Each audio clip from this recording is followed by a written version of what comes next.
na jinsi hawa wanasema mbolea ililetwa Jumapili, yangu ya Bungoma ililetwa Jumamosi mchana. Maafisa wa serikali hawakuwepo, hakuna wa kuthibitisha uhalali wa mbolea, na nilichoona ni cha kusikitisha. Leo niko hapa, nimesafiri kutoka asubuhi, na hata nimeshangaa na mshangao mkubwa sana. Huenda kule kwingine ilikuwa kokoto.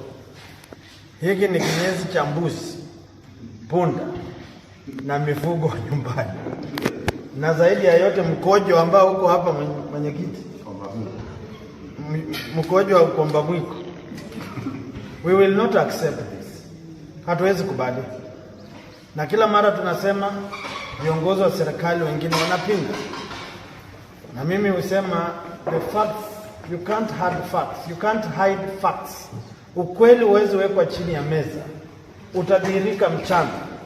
Na naomba, kwa sababu Wakenya wanatutazama sasa, tutafika pembe zote za Kenya, wanaohusika kulaghai Wakenya mbolea na pesa zao lazima wakamatwe. Na mwenyekiti, unajua tunapata haya mambo, hatujaona Kindiki akishika mtu, hatujaona Duale akishika mtu, hatujaona serikali ikikamata mtu. We must come and close these cases. Ama namna gani watu wetu? Kama nyinyi mlienda kwa chief mkaripoti, mkachukua OB, wale watu waliwauzia hawajaandika statement, hawajakamatwa, what kind of country are we staying in? What kind of leaders did we elect? Chini ya uongozi wake William Ruto akaleta subsidized fertilizers. Jambo la kukela roho na kusikitisha ni kuona maafisa wanayefanya katika wizara ya kilimo wamekuwa wamehusika, wamepanga mpango wa kulaghai wakulima.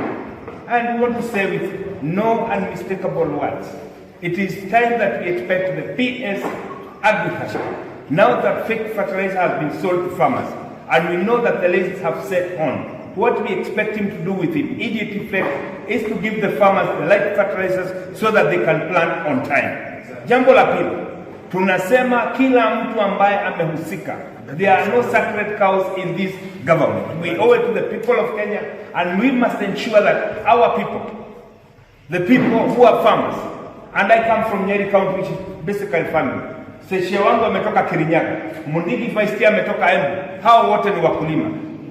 Mwenzangu hapa ametoka Bungoma, pia ni wakulima.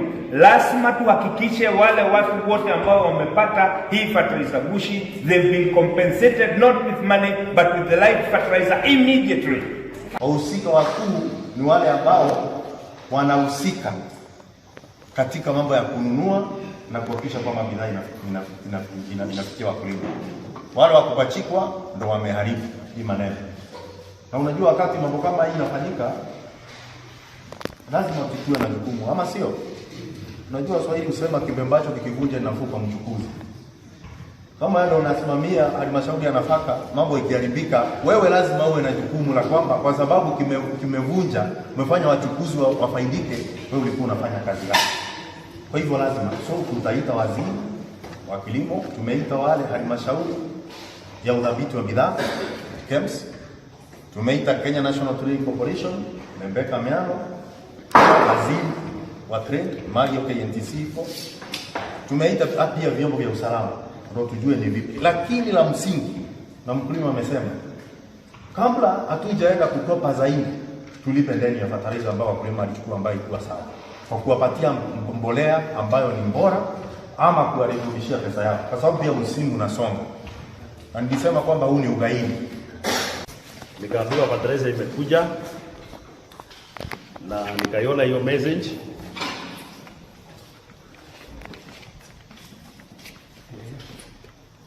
Alafu mimi nikaenda kwa Serious Board hapo Embu. Nilikuwa nimeandikiwa mifuko 24. Nilienda nikalipa na nikapewa fertilizer yangu. Nikaenda nikaiweka wiki mbili, mvua ikanyesha. Mimi nilijua fertilizer ni mbaya wakati nilikuwa naenda kupanda, nilikuwa nimeita watu wa kazi tuende tukapande kwa shamba. Kufungua fertilizer nikakuta sio fertilizer, ni mawe. na manyua imewekwa huko ya buzi, hiyo ndio ilikuwa fertilizer. Sasa mimi nilichukua hatua, nikaenda kwa chief, nikapiga ripoti, nikamwambia kuja angalia fertilizer, na akahakikisha hiyo fertilizer ilikuwa hiyo takataka ilikuwa imewekwa huko kwa magunia. Nikarudi tena, nikaenda hapo kwa Sirius Board, nikawaambia fertilizer yangu sio mzuri. Wakaniambia hawana kitu ya kusema, kama tulichukua fertilizer hiyo imetosha, twende kwa mashamba tukalime. Si mimi nikafika mwisho. Hapo ndio niliita watu wa Wemwaro, wakakuja kwangu kwa nyumba, wakaangalia fertilizer, ndio sasa tukaongea kama vile tunaongea siku ya leo.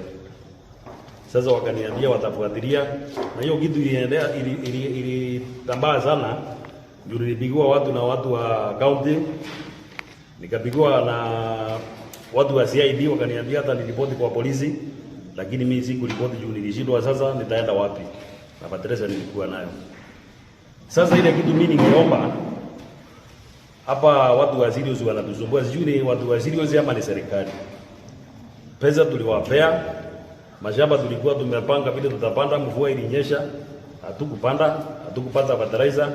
Sasa ile kitu tunataka sisi ni waturudizie fertilizer tupande, ama waturudizie pesa. Nilichukua mifuko 4. Ya pili niliendea mifuko 2. Nikaendea mifuko 2 nikaangalia, nikifika nyumbani nikaona hii fertilizer iko na shinda.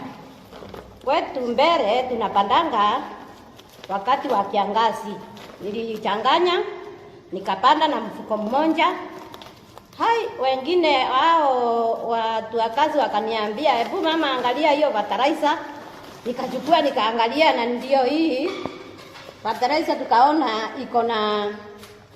iko mbaya, hata mchanga iko.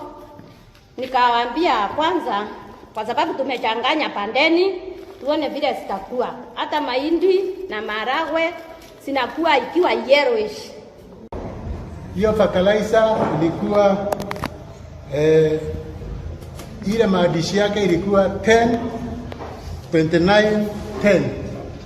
That is nitrogen 10%, phosphorus 29%, na K potassium 10%. Tukapeleka kwa ofisi ya serikali, wale wanapima fertilizer wanaitwa National Agriculture Research Laboratories, na tukapeleka huko. Kwa hivyo ile maneno tunaongea hapa ni technical, na tukapatiwa result. Result yake ilikuwa nitrogen badala ya 10 ilikuwa 7, phosphorus badala ya 29 ilikuwa 3.6, na potassium badala ya 10 ilikuwa 7.26. Kwa hivyo we declined to buy the fertilizer.